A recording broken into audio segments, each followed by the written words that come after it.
नमस्ते छात्रों, आज हमें 10वीं कक्षा के लिए पाठ चलाने वाले हैं। आज हमें नया पाठ की तरफ जाते हैं। कविता होता है रसखान के पद, आतर होते हैं रसखान। मैं सोचती हूँ कि आप अच्छी तरह से टेस्ट लिखे हुए होंगे, क्योंकि जो आज से हमें नया पाठ चलाते हैं वो अच्छे ध्यान से पढ़ लेना। उसके बाद में जो कुछ होता है वो क्लास वर्क में कॉपी कर लेना सबमिशन के लिए। चलो अब हमें कविता के तरफ जाएंगे। रसखान के पद, आतर होते हैं रसखान। रसखान दिल्ली के पठान थे। वे वल्लभ संप्रदाय के थे। गोस्वामी विट्ठलनाथ के शिष्य थे। गुरु से दीक्षा लेकर वह भगवान कृष्ण के भक्त बन गए। उनकी रचनाएं में भक्ति, श्रृंगार एवं वात्सल्य रस की प्रधानता है। रसखान की रचनाएं प्रेम वाटिका और सृजन रसखान। प्रेम वाटिका में प्रेम का महत्व का वर्णन है।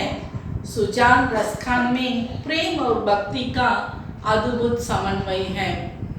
रसखान मुसलमान होने पर भी श्री कृष्ण पर उन्होंने अपार प्रेम करते थे। अपनी रचना में पूरे के पूरे उन्होंने श्री कृष्ण की वात्सल्यमयी की दिखाते थे। उनके रचनाएं में पूरे का पूरा कृष्ण के बारे में ही होता है। मुसलमान होने पर भी उन्होंने श्री कृष्ण पर अपार प्रेम और भक्ति रखते थे। चलो अब हमें कविता की तरफ जाते हैं। देखेंगे फर्स्ट वन। इनका चाहत ये होता है कि जो कुछ होता है पूरा का पूरा कृष्ण, श्री कृष्ण से ही सब कुछ। जन्म लेना हो तो भी वहीं पर जन्म लेना, तो मृत्यु होना पर भी तो वहीं पर मृत्यु होना। इससे हमें ये पता लगता है कि इन्होंने इतना प्यार करते थे श्री कृष्ण से। चलो हमें ये फर्स्ट 4 लाइन्स ये पोएम से हमें ये समझ सकता है कि उनका प्यार कितना है, कितना अनोखा है। देखेंगे, मानुष हाउ तो वही रसखानी, बसो व्रज गोकुल गांव के ग्वारन। जो पशु हौ तो कहा बसु मेरो, चरो नित नंद की धेनु मंजारन। पाहन हौ तो वही गिरी कौ, जो दयो कर छत्र पुरंदर धारन। जो खग हौ तो बसेरो करो, मिली कालिंदी कूल कदम की डारन। समझ में आता है क्या? पहले तो ये समझने में थोड़ा मुश्किल होता है, उसके बाद में ध्यान से सुनने से वो आसान से समझ सकते हैं। तो वर्ड्स थोड़ा कॉम्प्लिकेट होता है, हमें उसका एक्सप्लेन करते हैं। मानुष हौ तो वही रसखानी, बसो व्रज गोकुल गांव के ग्वारन। मानुष मनुष्य, मनुष्य से जन्म लेना हो तो जहाँ पर श्री कृष्ण वास करते हैं, जहाँ पर श्री कृष्ण का जन्म हुआ था वहीं पर ही जन्म लेना, वो बड़ी अच्छी बात है, वो बड़ी पुण्य की बात है। ये ऐसा सोचते थे कि रसखान वो पूरा का पूरा उसी स्थान पर होना है। तब इससे हमें समझ सकते हैं कि इनका प्यार क्या होता है। देखो, मानुष हौ तो वही रसखानी, बसो व्रज गोकुल गांव के ग्वारन। मनुष्य से जन्म लेना है तो जहाँ पर श्री कृष्ण का जन्म हुआ था गोकुल, वहाँ पर ही जन्म लेना है। जो पशु हौ तो कहा बसु मेरो, चरो नित नंद की धेनु मंचारन। जो पशु हौ तो कहा बसु मेरो, चरो नित नंद की धेनु मंचारन। गाय से, धेनु का मतलब क्या है? गाय से। अगर गाय से जन्म लेना है तो अगर पशु, पशु का मतलब पशु, पशु क्या है? जानवर। यहाँ पर जानवर को यहाँ पर श्री कृष्ण से हमें ये से जोड़ते हैं कि गाय को। जब पशु से जन्म लेना है तो गाय से जन्म लेना है। और वो गाय भी कहाँ पर जन्म लेना है? जहाँ पर श्री कृष्ण का जन्म हुआ था, जहाँ पर उन्होंने अपने धेनु के मंजारन से चराते हैं। धेनु क्या होता है? गाय, मंजारन क्या होता है? झुंड होता है, गायों की झुंड होता है। उसे गायों को चराने के लिए इन्होंने क्या करते हैं? उसे जंगल को ले जाते हैं ना। इसलिए कवि कहते हैं कि पशु से पैदा होना है तो गाय से पैदा होना है, और गाय भी कहाँ पर पैदा होना है? जहाँ पर श्री कृष्ण का जन्म हुआ था गोकुल में, वहीं पर जन्म लेना है। पाहन हव तो वही गिरी कौ, जो धयो कर छत्र पुरंदर धारण। पाहन हव तो वही गिरी कौ, जो धयो कर छत्र पुरंदर धारण। पाहन, पाहन का मतलब पत्थर बोलते हैं, पहाड़ भी बोल सकते हैं। पत्थर या पहाड़ कोई भी हो, जन्म लेना है तो गोकुल में ही जन्म लेना, जहाँ पर उन्होंने क्या किया? श्री कृष्ण ने अपने उंगली से पहाड़ को उठाकर सारी वहाँ के होने वाला जनता को उन्होंने क्या किया? उसका, उन लोगों का रक्षा किया था, है ना। ये स्टोरी ऐसा ही होता है ना। तब कवि कहते हैं कि पाहन हो तो वही गिरी कौ, पत्थर से जन्म लेना है तो वही गिरी से जन्म लेना है। गिरी क्या होता है? पहाड़। गिरी से जन्म लेना है। जो धयो कर छत्र पुरंदर धारण, जो श्री कृष्ण ने अपने गांव के लोगों को बचाने के लिए वो पत्थर को उठाकर छत्र से, छत्र का मतलब छाता जैसे, छतरी जैसे क्या किया? रखकर उसके नीचे सारे जनता की रक्षा किया था ना। वैसा ही उस पत्थर जैसा ही, पत्थर से जन्म लेना तो उस गिरी जैसा ही हम जन्म लेना है, जिस पर श्री कृष्ण ने अपने हाथ में उसे उठाकर रक्षा किया था। जो खग हव तो बसेरा करौ, मिली कालिंदी कूल कदम्ब की डारण। जो खग हव तो बसेरो करौ, मिली कालिंदी कूल कदम की डारण। खग का मतलब पक्षी होता है। पक्षी से जन्म लेना हो तो भी, खग से जन्म लेना होता भी क्या करना है? कहाँ पर जन्म लेना है? मिली कालिंदी कूल कदम की, कालिंदी नदी के किनारे, कूल मतलब किनारे, कालिंदी नदी के किनारे होने वाला कदम्ब पेड़ में वास करने वाली पक्षी जैसा जन्म लेना है। समझ में आता है क्या? पक्षी जैसा, खग का मतलब पक्षी होता है। पक्षी से जन्म लेना हो तो भी गोकुल में बहने वाली कालिंदी नदी के कूल, कूल का मतलब किनारे, कालिंदी नदी के किनारे होने वाले कदम्ब पेड़ में वास करने वाली पक्षी जैसा ही जन्म लेना है। तो कितना ही अच्छा है ये। तो हम इससे समझ सकते हैं कि इनका अपार प्रेम, श्री कृष्ण के प्रति अपार प्रेम कैसा होता है। इससे हमें पता लगता है रसकान की भक्ति। देखो मनुष्य से जन्म लेना हो तो कहाँ पर? गोकुल में ही जन्म लेना है, वो भी द्वारक से जन्म लेना है। तो पशु से जन्म लेना है तो गाय से ही जन्म लेना है, और वो गाय भी कहाँ पर? श्री कृष्ण चराने वाले वो धेनु मंडल, मंचारण का मतलब वो झुंड होता है, वहीं पर होने वाली गाय जैसा जन्म लेना है। पत्थर से जन्म लेना है तो जब श्री कृष्ण ने अपने हाथों में गिरी से उठाए थे, उस पत्थर जैसा ही जन्म लेना है। जो पक्षी से जन्म लेना हो तो भी क्या करना है? कालिंदी पेड़, कालिंदी नदी के किनारे होने वाले कदम्ब पेड़ में रहने वाले, वास करने वाली पक्षी जैसा जन्म लेना है। समझ में आता है क्या? नेक्स्ट वन, मोर पंखा सिर ऊपर राखी हूँ, गुंज की माला घेर पहिरोंगी, ओढ़ी पीतांबर ले लकुटी बन, गोदन ग्वारिन संग फिरोंगी, भावतो वो ही मेरे रसखानी, सो तेरे कहे सब स्वांग भरोगी, या मुरली मुरली दर की आदरान धरोगी। समझ में आता है क्या? मोर पंखा सिर ऊपर राखी हो, श्री कृष्ण का जब भी हमें श्री कृष्ण ऐसा कहने से ही हमें उनके बारे में, उनके अपीयरेंस के बारे में हमें क्या पता लगता है। तो उन्होंने क्या करते हैं, सिर पे हमेशा के लिए मोर मुकुट पहना हुआ होते हैं और क्या करते हैं, गले में वैजयंती माला पहनते हैं, विभिन्न रंग के फूलों से बना हुआ माला को पहने हुए रहते हैं। पीतांबर रंग, पीले रंग के वस्त्र पहने हुए होते हैं।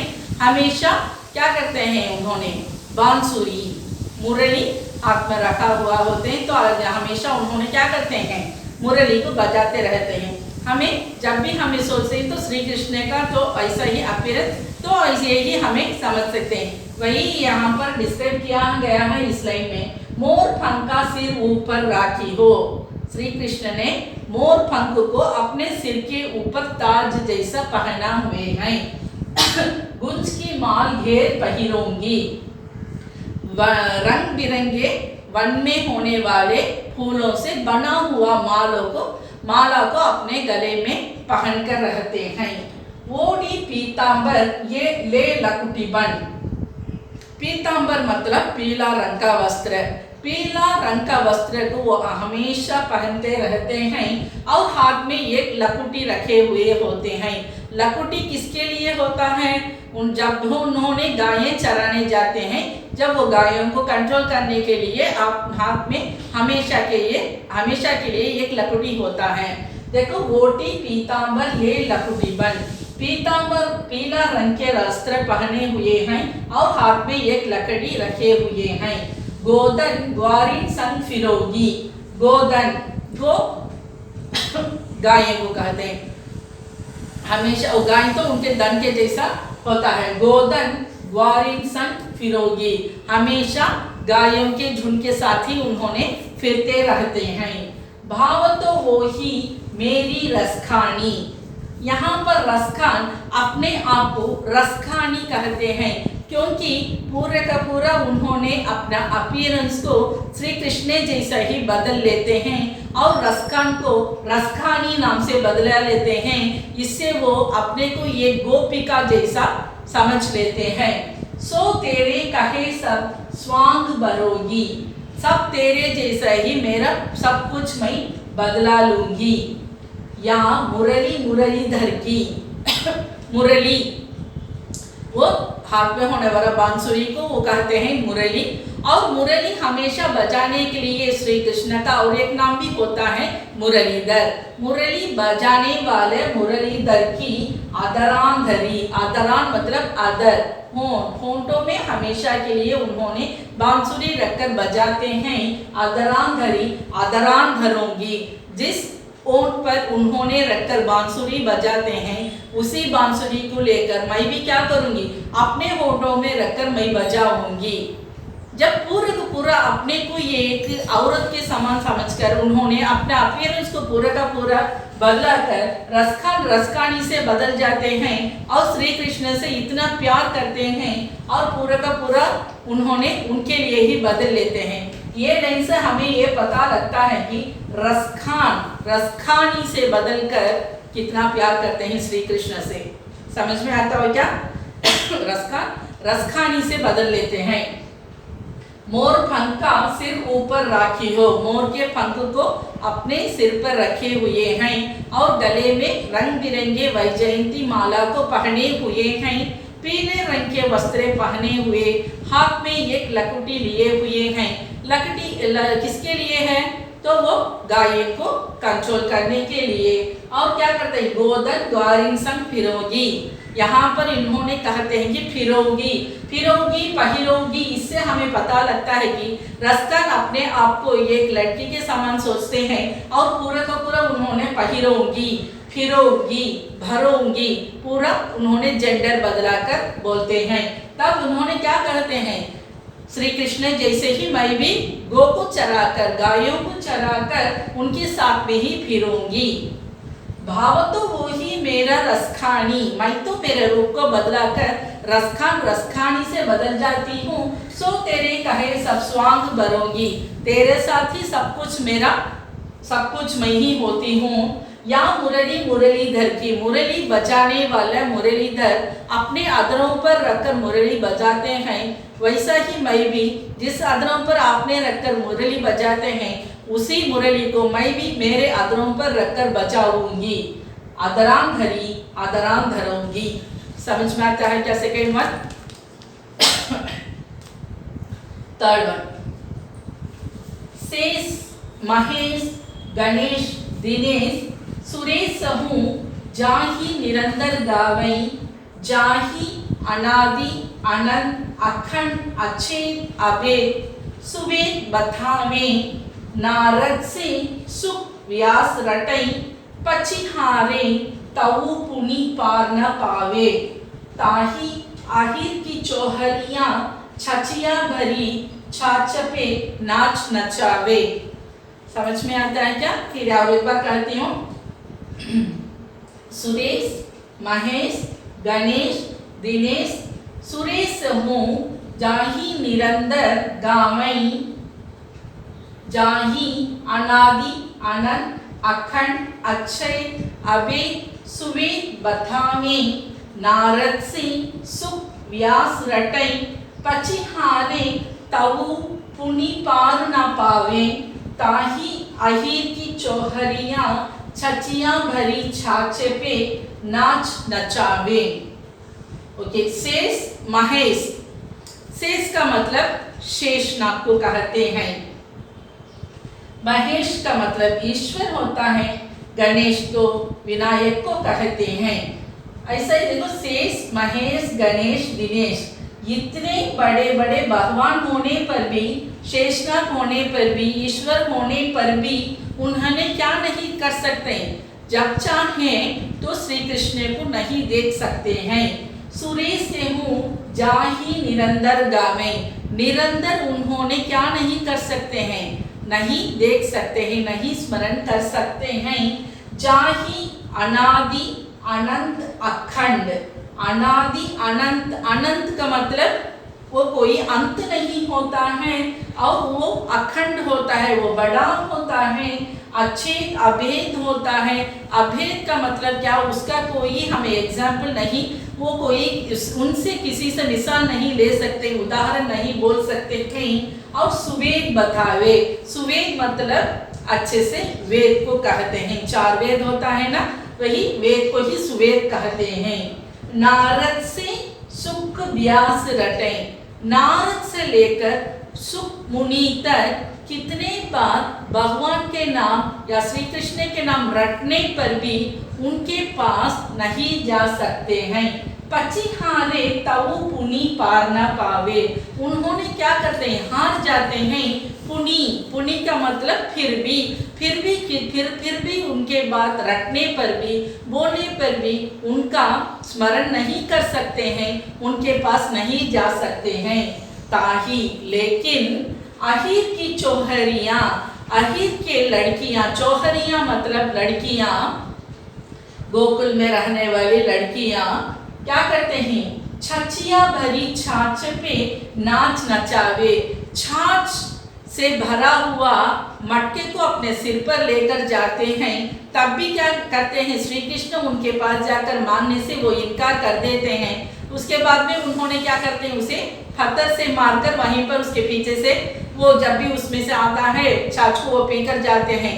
इतने लोग शेष महेश गणेश दिनेश इतना ही उन्होंने स्मरण करते हैं, फिर उनको रटते हैं, उनके बात करते हैं। इतना होने पर भी श्री कृष्ण के पास नहीं जा सकते हैं। लेकिन गोकुल में जन्मे लिए लड़कियां ने, गोपिकाओं ने क्या करते हैं? उतने आसान से श्री कृष्ण को नचाते हैं, उनके पीछे आने के लिए उन्होंने कर देते हैं। ये लोग भगवान के पीछे जाने के लिए सोचते हैं तो नहीं होता है, लेकिन ये लोग क्या करते हैं? ये अहिर के लड़कियां, अहिर की चौहरियां क्या करते हैं? छाछ ले जाते समय भी वो क्या करते हैं? उन्होंने श्री कृष्ण को इनकार कर देते हैं और उनके पास नहीं जाते हैं। यहाँ से हमें ये पता लगता है कि कितना ही हमें सोचने पर भी, कितना ही हमें काम करने पर भी भगवान से उतने जल्दी हमें नहीं पा सकते हैं। जो प्यार होता है, सच्चा प्यार होता है, अभिमान होता है, उन्होंने भगवान से स्मरण कर सकते हैं और देख सकते हैं। और इससे ये हमें समझ सकते हैं कि भगवान का स्मरण कैसा होता है। सच्चा प्यार होना है, सच्चा भक्ति होना है। सच्चा भक्ति होने से उन्होंने क्या कर सकते हैं, उनका पास आने का वो एक बार हमें मिल जाता है, समझ में आता है क्या। ये तीनों में, तीन में भी देखो ये रसखान के अपने रसखान एक मुसलमान होने पर भी श्री कृष्ण से अपार प्रेम करते हैं। तो जन्म लेने से लेकर मृत्यु तक वही पर ही होना का उनका चाहत होता है। और क्या करते हैं, एक स्टेज में उन्होंने अपने आप को एक लड़की से ही रूप बदल लेते हैं, रसखानी से बदल जाते हैं और पूरे का पूरा उन्होंने अपने को अर्पण कर देते हैं श्री कृष्ण को। उसके बाद में जितने जितने बड़े बड़े भगवान होने पर भी उन्होंने क्या नहीं कर सकते हैं, उन्होंने श्री कृष्ण के पास नहीं जा सकते। लेकिन वहीं पर गोकुल की वासियां, गोकुल में जन्मे लिए लड़कियां आसान से अपने वश में ला जाते हैं श्री कृष्ण को। फिर एक बार मैं ये पोएम को पढ़ती हूँ। देखो, मानुष हौतो वही रसकानी, बसो रच गोकुल गांव के द्वारन, जो पशु हौतो कहा बसु मेरो, चरौ नित नंद की देनु मंचारन, पाहन हौतो वही गिरी कौ, जो दयो कर छत्र बुरंदर दारन, जो खग हौतो बसेरो, करो मिली कालिंदी कूल कदम्ब की ढारन। सेकेंड वन, मोर पंखा सिर ऊपर राखी हो, गुजकी माल घे पहिरोंगी, वोडी पीतांबर गिले लकुटी बन गोदन ग्वारिन सन फिरोगी, भाव तो वो ही मेरे रसखानी, सो तेरे कहे सब स्वांग भरोगी, या मुरली मुरलीधर की अदरा धरी अदरा धरोंगी। थर्ड वन, शेष महेश गणेश दिनेश सुरेश समूह, जाही निरंतर गावई, जाही अनादि अनंत अखंड अच्छे अभेद सुवेद बथावे, नारद से सुख व्यास रटै, पचिहारे तऊ पुनि पार न पावे, ताही अहिर की चौहरियां छचिया भरी छाछ पे नाच नचावे। समझ में आता है क्या छात्रों? जो असाइनमेंट हमें देते हैं वो ध्यान से पढ़ लेना। जो क्लास वर्क के लिए जो देते हैं हमें वर्क, वो पूरे के पूरा क्लास वर्क में लिख लेना। ओके, धन्यवाद।